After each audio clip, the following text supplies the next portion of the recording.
प्रधानमंत्री नरेंद्र मोदी का जो पहला स्टेट विजिट है अमेरिका का, उससे पहले अलग अलग पहलुओं पर चर्चा हम कर रहे हैं। इस समय भारतीय थल सेना के पूर्व प्रमुख जनरल वीपी मलिक हमारे साथ जुड़ रहे हैं। जनरल मलिक, बहुत स्वागत है आपका। भारत और अमेरिका के मौजूदा अगर हम रक्षा रिश्तों को, डिफेंस रिश्तों को देखें तो किस हिसाब से आप समझते हैं और कितना क्रूशियल हो सकता है ये जो दौरा पीएम का रहेगा? देखिए, हमारे जो डिफेंस के रिश्ते हैं कारगिल वॉर के बाद में आहिस्ता आहिस्ता मजबूत होते रहे हैं।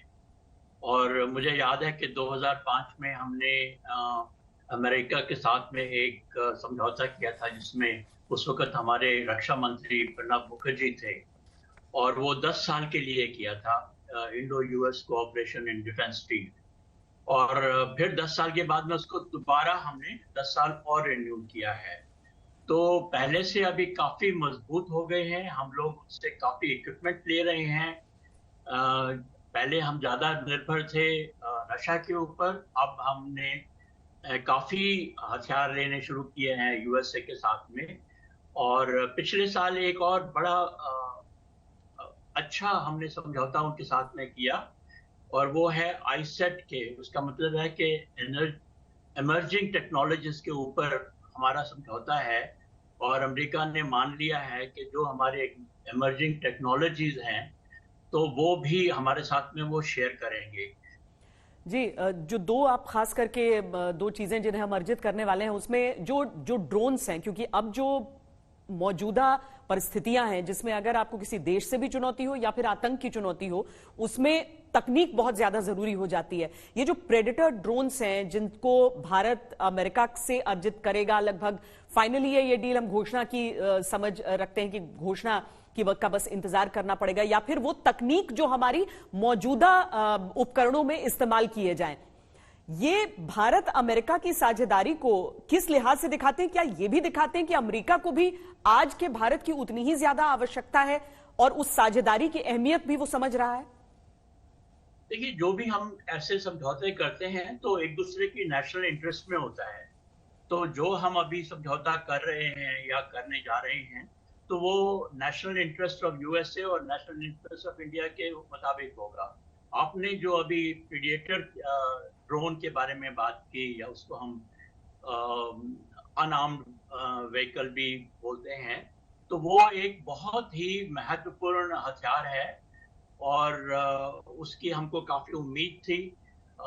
एक हथियार जो नेवी, एयरफोर्स और आर्मी हम लोग इस्तेमाल कर सकते हैं। इसकी कैपेबिलिटीज को देखते हुए मैं समझता हूं कि हमारी जो सेनाओं की कैपेबिलिटीज हैं वो बहुत बढ़ जाएंगी। जनरल मलिक, क्या हम समझें कि जो बदलती हुई विश्व व्यवस्था है उसको देखते हुए अमेरिका भी समझता है कि अगर चीन जैसे देश को रोकना है, जिससे उसके और भी अलग इंटरेस्ट के क्लैश हैं अमेरिका के चीन से, तो उन चीजों को देखते हुए, उन पनपते हुए खतरों को देखकर उसे मालूम है कि भारत के साथ उसे संबंध अपने अच्छे रखने होंगे, और वैसे अच्छे नहीं जैसे पाकिस्तान का वो इस्तेमाल करता रहा इतने सालों तक, बल्कि एक पार्टनर के तौर पर भारत को वो रखेगा।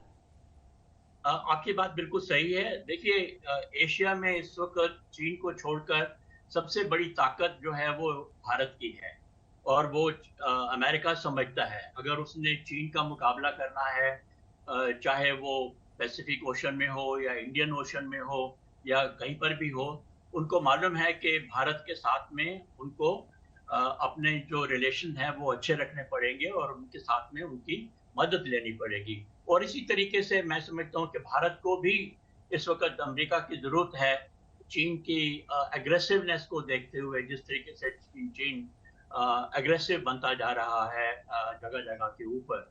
तो ये दोनों की आपस की नेशनल इंटरेस्ट की बात हो रही है। और पाकिस्तान का तो मेरे ख्याल में जिक्र यहाँ पर नहीं करना चाहिए, क्योंकि भारतवर्ष एक एलाई बन के नहीं है।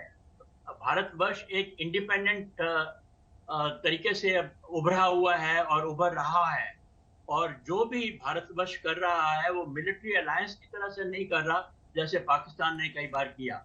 हम लोग अपनी इंडिपेंडेंस को देखते हुए जो भी समझौते कर रहे हैं वो कर रहे हैं, और मैं समझता हूँ कि भारत जो आगे बढ़ेगा अपने समझौतों में और अपनी नेशनल इंटरेस्ट को देख के, तो वो अपनी ही चाल चलेगा। और वो मिलिट्री अलायंस में नहीं फंसेगा।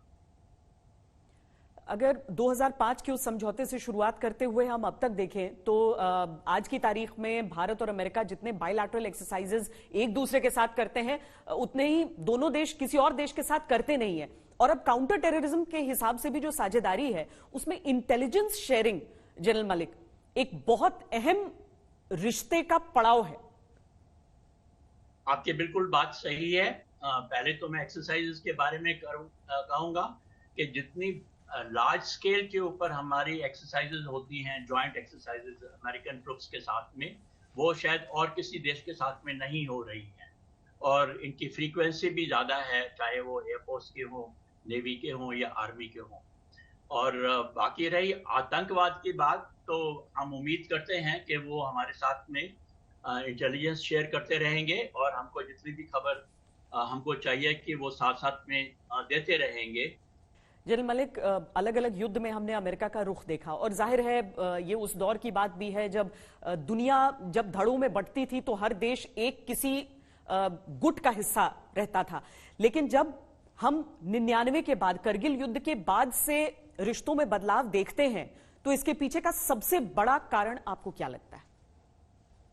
तो मेरे ख्याल में कारगिल युद्ध के बाद में अमेरिका को लगा कि हमारा देश जो है, हमारे ऊपर सैंक्शन हुई थी उस वक्त। और मैं आपको ये भी बता दूं कि मैंने अमेरिका जाना था अपनी बेटी की शादी के लिए, पर वो सैंक्शन की वजह से मैं नहीं जा पाया उस वक्त। तो उस वक्त सैंक्शन, उसके बाद में उन्होंने देखा कि इसमें भारतवर्ष में इतनी ताकत है, जिस तरीके से हमने वो कारगिल युद्ध को हमें विजय किया, तो उसके बाद में ही हमारे रिलेशनशिप जो हैं वो बढ़ते गए और तब से लेकर अब तक काफी आगे जा चुके हैं।